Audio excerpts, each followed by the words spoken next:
Se abren los micrófonos para iniciar la tradición republicana del sonar informativo. Comienza el Jueves de Mayol. 8:38. Don Alberto Mayol, qué gusto escucharlo. ¿Cómo está usted? ¿Qué tal, Rafa? ¿Qué tal, Pati? ¿Cómo están? Hola, Alberto. Un abrazo a Federico, que también lo puedo escuchar. ¿Está ahí o no está? Por ahí está, sí. Muy bien. Siempre atento, Federico, a este punto de Federico encuentro. el Grande. Sí. De todas las plusas. Sí. Oye, que queremos conversar ahí de varios temas, pero antes mencionar el rol protagónico que tuvo en la polémica de la semana Alberto Mayol, porque las declaraciones que dio Isquia Siches fue en el podcast que tienen ustedes, ¿no? Uno podría decir que también es mérito del entrevistador, porque cuando el entrevistado se relaja, se siente en confianza y empieza ahí a decir más cosas a lo mejor de la adecuada, también es mérito del entrevistador. O sea, a mí me dio una impresión, o sea, hay cosas que son ciertas. El tema del formato siempre da más oportunidades cuando tienes un formato que, por ejemplo, nosotros no tenemos un tiempo definido, por tanto, puede durar 40 minutos, que era lo que estaba planificado, o durar 1 hora 20, que fue lo que duró. Entonces eso hace que efectivamente haya una posibilidad mayor de que pasen cosas porque las defensas empiezan a bajarse, eso es normal. Pero yo creo que en todo caso, por lo menos las cosas importantes que dijo Isquia Siches, las quería decir. Me quedó claro desde el minuto 1 cuando dijo que el gobierno no actuaba, no intervenía, a menos que se dijeran cosas fuertes. Claro. Me pareció una especie de señal muy clara de que iba a decir algo fuerte durante la conversación. Ya. Y que además es una profecía autocumplida, porque dijo infelices y todo el mundo reaccionó. Si no hubiera dicho eso, probablemente el mensaje de fondo, que es el gobierno no pesca el Colmed, hubiera pasado inadvertido. O sea, por ejemplo, ella misma comentaba que habían pedido el cierre de fronteras por muchos meses. Y se hizo al día siguiente de las declaraciones. Entonces, no deja de ser, digamos.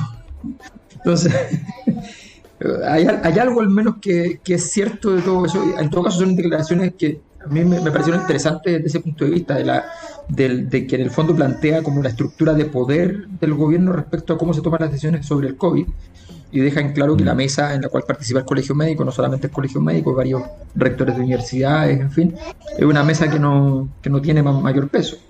Es como consultiva, ¿no? Yes. Claro.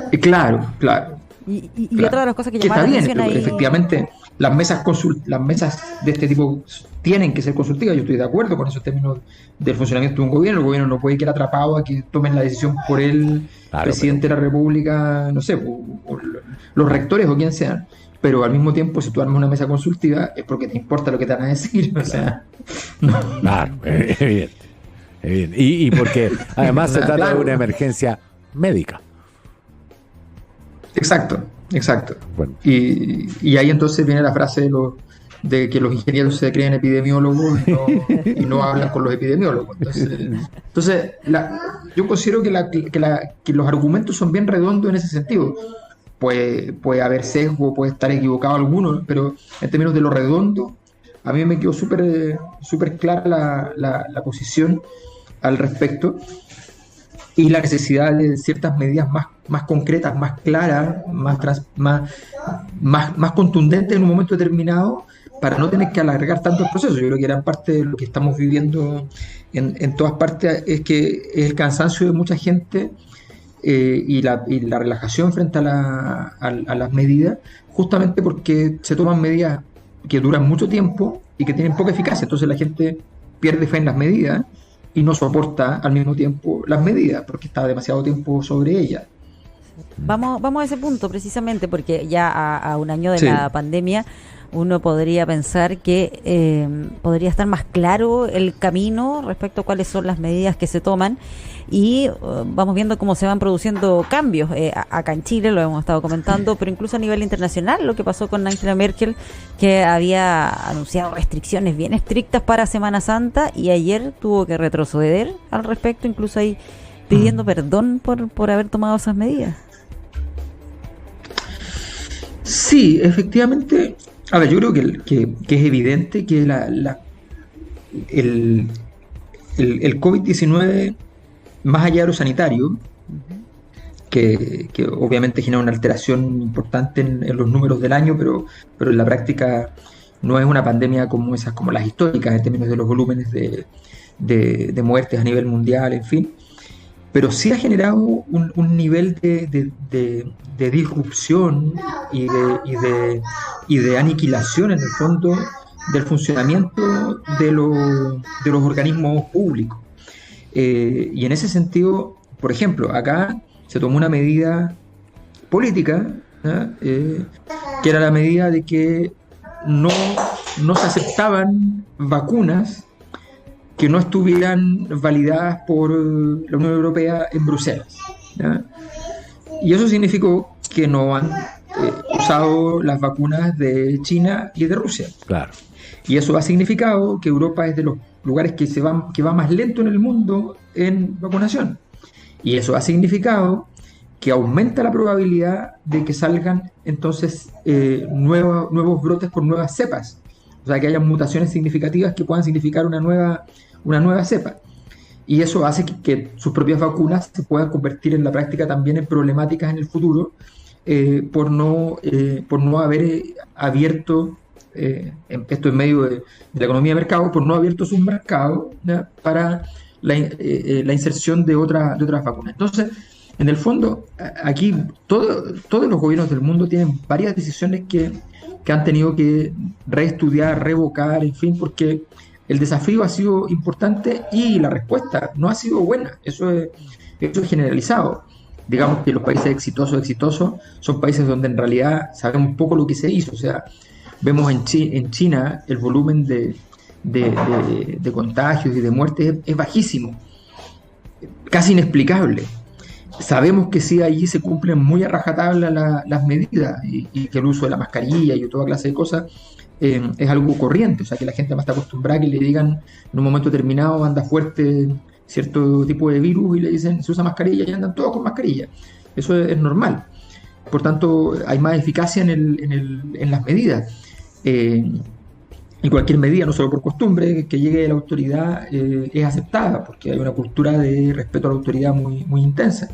Entonces, eso es cierto, pero aún así los números son muy sorprendentes. Entonces, no sabemos cuántas medidas, de qué naturaleza, hasta dónde se llega, en fin, y ellos ya están fuera en el fondo de eso. Entonces, creo que esto ha sido desafiante. Angela Merkel hace un gesto que es como este rostro más de estadista que construyó Angela Merkel desde hace, yo calculo que son unos 5 o 6 años. Antes no, antes ella entraba en temas más de refriega, digámoslo así, como que hubo un momento que entró más en Pepe Mujica como forma de personaje, ¿ya? Antes de eso ella tenía una postura mucho más polémica. O sea, me acuerdo que un momento que ella en un panel de televisión, una niña, tenían de público una niña inmigrante le pregunta, le dice: usted me está echando del país con las medidas kurdas, me está echando del país y yo tengo estas calificaciones y yo soy la niña más, se notaba, una niña muy inteligente, muy carismática además, y ella le dice: me da mucha pena lo que te voy a decir, pero sí, le dice, o sea, efectivamente es lo que nos toca, o sea, es la situación en la que estamos. Y eso ella lo revirtió un par de meses después, siendo una de las principales defensoras de los migrantes, de ahí para adelante, con una visión que no entra en la refriega del día a día en la siguiente encuesta, pero que mira la cosa desde mucho más arriba, lo que ha sido muy problemático dentro de su partido, de hecho, porque su partido en la cosa del día a día se ha ido achicando y está en una tremenda crisis en ese sentido. Entonces, vivimos en una época donde ese tipo básicamente una época donde para las autoridades políticas del mundo caminar y mascar chicle es súper difícil. Lograr que se cumplan dos variables, se satisfagan las necesidades que suponen, es muy difícil. Y en ese contexto es que efectivamente estamos hoy día con medidas que van y vienen, y Angela Merkel entonces se pone en este estrado y dice: la decisión el error fue mío, la decisión la tomé yo en su momento y el error fue mío. Aquí yo estoy en Valencia, están felices porque con eso tienen, este es un lugar muy típico de toda Europa, sobre todo el norte, venir de venir de vacaciones, aunque sean 3, 4 días, ¿sí? Así que asumen que van a llegar una cierta cantidad importante de alemanes, que es algo que para lugares turísticos como los de acá es bien complejo desde hace ya varios meses. Sí, bueno, ahora, un año de hecho. Lo que hace Angela Merkel es desactivar una bomba. Porque, a ver, hizo algo que por estas latitudes se hace frecuentemente. Cambió las normas del juego de un día para otro. O sea, cambió las normas para Semana Santa a una semana de la Semana Santa. Alargó la Semana Santa con restricciones. Eso le ponía dificultades al comercio, a las empresas, al turismo, y al mismo tiempo tenía abierto la puerta para que se fueran a Mallorca. O sea, lo cual le generó un problema con la Cámara Nacional de Turismo alemana. Y vio que porque después de eso tenía que ir al Bundestag a responder preguntas. Sí. Y a recibir una andanada, una batería pesada de artillería. Y antes asume ella sola la responsabilidad. Dice, la responsabilidad es solo mía. Deja fuera a los ministros que estaban involucrados y va al Bundestag y la recibe con aplauso y la despiden con sonrisa. Una movida política fabulosa, pero además en un gesto de liderazgo que es bastante poco frecuente en otras partes del mundo, asume el error ella sola y paga el precio por ello, pero sale indemne. Exacto. Lo que tú dices es una cosa que un aprendizaje que aquí, o sea, en el caso chileno es, digamos que considerémoslo por mientras, al menos, imposible. O sea, por defecto en la política chilena, lo primero que se hace es que el líder superior no afronta el problema. Se busca de todas las formas posibles que lo haga un par de fusibles. Empiezan los fusibles a correr. Obviamente eso es un modo operandi que en muchas partes existe, pero siempre tienes que tener considerado que si el problema te va a inundar la sala de máquinas en algún momento, que mejor efectivamente ir y afrontarlo rápido, ¿ya? Esto es algo que la gente que sabe, yo no sé mucho, pero lo poco que sé que, por ejemplo, hay misiles que si tú, en vez de huir del misil que te va persiguiendo en el aire, por ejemplo, te das vuelta y lo chocas, es cierto que te rompe el avión igual, pero no explota, ¿ya? Porque no se alcanza a armar, porque mientras va avanzando se está armando. Entonces esto es lo mismo, y para los barcos es lo mismo.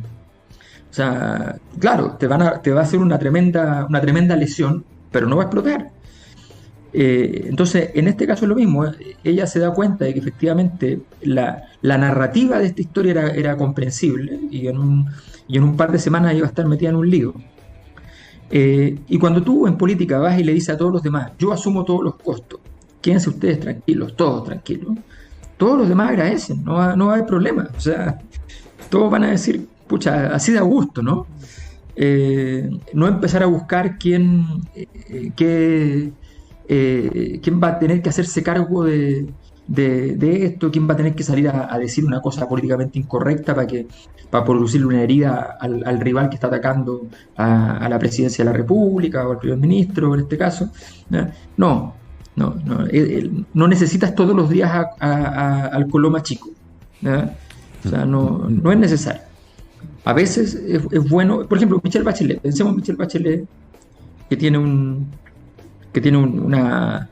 condición, un tipo de liderazgo que en algún momento se le consideraba más o menos parecido. Eran bien distintos, pero que tenía cierta capacidad de cobertura carismática sobre la población, como lo ha tenido Merkel.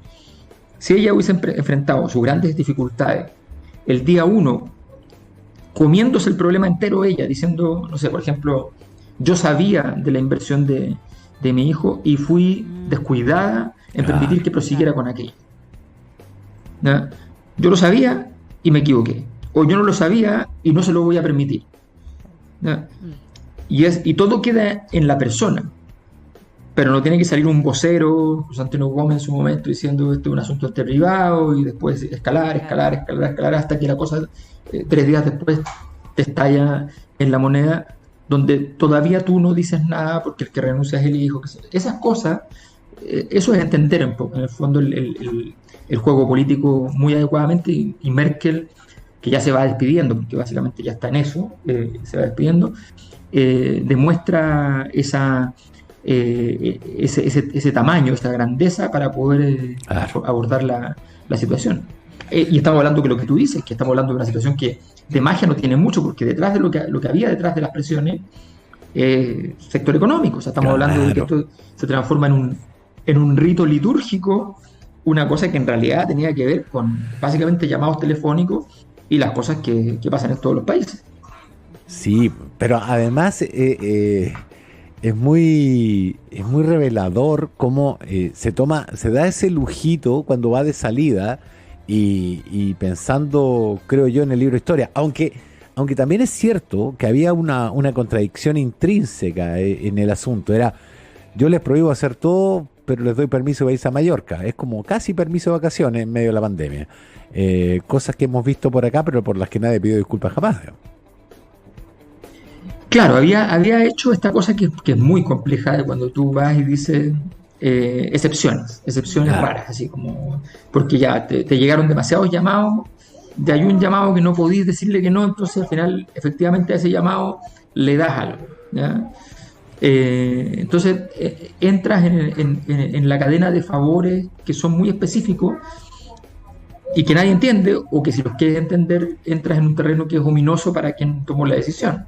O sea, que estas cosas pasan, o sea, cuando gran parte, más allá de cuánto hay de realidad o no detrás de eso, que es otro tema, pero la gran parte de la polémica de Enjoy es básicamente porque el beneficio es a Enjoy, no es un sector económico completo. Entonces eso es lo que hace compleja la situación. Entonces, en medio de ese tipo de situaciones donde, claro, la política se enreda. Entonces ella se había enredado, se da cuenta que un par de aperturas de puertas y esto se complica, y entonces toma la decisión de revertirlo por completo, y como tiene las condiciones todavía para salir jugando sin que le signifique una tremenda crisis, al final sale mejor. De hecho, si eso fue lo que pasó, que es lo notable, que sale respaldada y con todo completamente de acuerdo. Don Alberto Mayol, ha sido un verdadero placer escucharlo nuevamente. Saludos a Federico, que está por ahí, Sí, por favor. Se nota que intenta hacer ruido a propósito, porque... Pero está bien, eso es lo que hacen los niños, pero está bien. Demanda atención de su padre, que es su figura totémica, digamos. Me parece perfecto. Claro, vamos a molestar. ¿Deberíamos esperar muchas gracias. otro misilazo en la Cosa Nostra?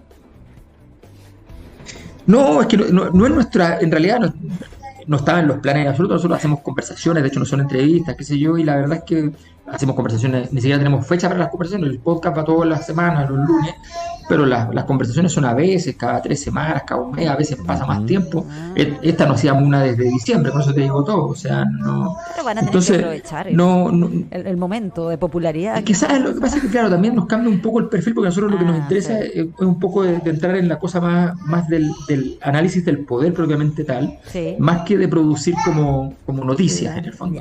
Claro. Pero bueno, habrá que pensar. ¿Dónde habrá que pensar? ¿Dónde nos suscribimos? No, nosotros subimos todo. Bueno, si se meten a mi canal de YouTube, siempre se sube en línea con lo que se sube. Nosotros tenemos en Spotify buscar La Cosa Nostra.